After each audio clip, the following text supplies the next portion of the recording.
COVID-19 boleh berjangkit. Terdapat 3 faktor utama yang mempengaruhi jangkitan tersebut. Namun tidak semua menyedari perkara ini.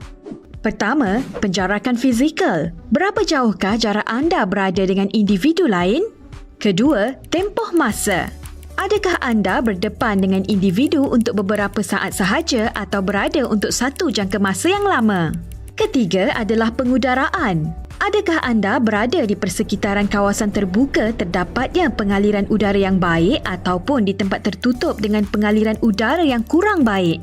Ketiga-tiga faktor tersebut boleh menentukan risiko jangkitan COVID-19 pada seseorang. Apabila seseorang individu bercakap, titisan cecair pernafasan akan dihembus keluar ke udara. Sekiranya individu tersebut dijangkiti COVID-19, maka virus tersebut turut tersebar melalui titisan cecair pernafasan. Risiko jangkitan adalah tinggi jika anda bercakap dengan jarak dekat dan lama serta pengudaraan yang kurang baik. Tetapi, risikonya rendah apabila anda amalkan penjarakan fizikal 1 meter, singkatkan tempoh masa bercakap serta pengudaraan yang baik. Lebih selamat dengan pemakaian pelitup muka. Tetapi, bagaimana pula dalam situasi anda dikunjungi tetamu atau pelawat?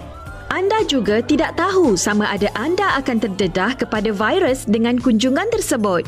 Dalam keadaan sedemikian, risiko jangkitan boleh dikurangkan dengan mengekalkan penjarakan fizikal serta meminimalkan tempoh masa berada bersama pengunjung serta membuka pintu, tingkap rumah bagi pengudaraan yang baik. Kekal berada di rumah merupakan tindakan terbaik bagi mengelakkan diri dan ahli keluarga daripada jangkitan. Ada masanya anda perlu keluar rumah kerana urusan penting, membeli keperluan harian, membeli belah di pasar terbuka seperti pasar tani atau pasar malam, mungkin risiko jangkitannya rendah. Tetapi, berbual atau berada lama dan dekat dengan orang lain boleh meningkatkan risiko jangkitan. Tambahan pula apabila membeli belah secara berkerumun tanpa penjarakan fizikal walaupun memakai pelitup muka. Bagaimana pula di pasar tertutup atau pasar raya? Sama ada di pasar terbuka atau tertutup, anda boleh mengurangkan risiko jangkitan dengan memastikan penjarakan fizikal setiap masa, memakai pelitup muka dan beredar dengan kadar segera. Penggunaan lift tidak dapat dielakkan di bangunan tinggi. Ada masanya disebabkan tempoh menunggu yang lama, orang ramai akan bersesak masuk ke dalam lift.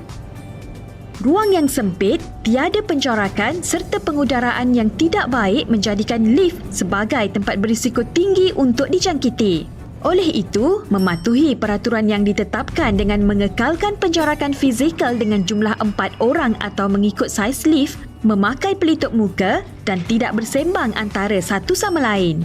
Penggunaan tangga atau eskalator adalah lebih baik. Ramai juga yang bersikap mengambil mudah semasa berada di tempat kerja. Kita beranggapan positif bahawa tiada risiko jangkitan kerana yang di sekeliling kita adalah rakan yang kita kenali. Kita rasa selamat. Tidak memakai pelitup muka, tiada penjarakan fizikal semasa bermesyuarat, bersembang dekat dan lama berdamping dengan mereka juga boleh meningkatkan risiko jangkitan. Kita tidak tahu pergerakan mereka di luar waktu kerja. Mungkin mereka dijangkiti dan berisiko untuk merebakkan jangkitan di tempat kerja.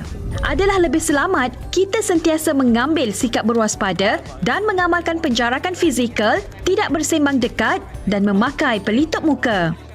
Menghadiri majlis keramaian atau sosial merupakan tindakan yang boleh meningkatkan risiko jangkitan. Dalam keadaan itu, amat sukar untuk mengelakkan tetamu bersembang dekat dan mengekalkan jarak fizikal. Kejadian jangkitan berkelompok atau beramai-ramai berlaku di majlis seperti ini. Bagaimanakah anda boleh mengelakkan risiko jangkitan dalam keadaan begini? Keputusan terbaik adalah tidak menganjur atau menghadiri majlis keramaian. Beriadah di taman rekreasi tidak semestinya berisiko dengan persekitaran pengudaraan yang baik. Walaupun tidak diwajibkan memakai pelitup muka semasa beriadah, penjarakan fizikal harus diamalkan.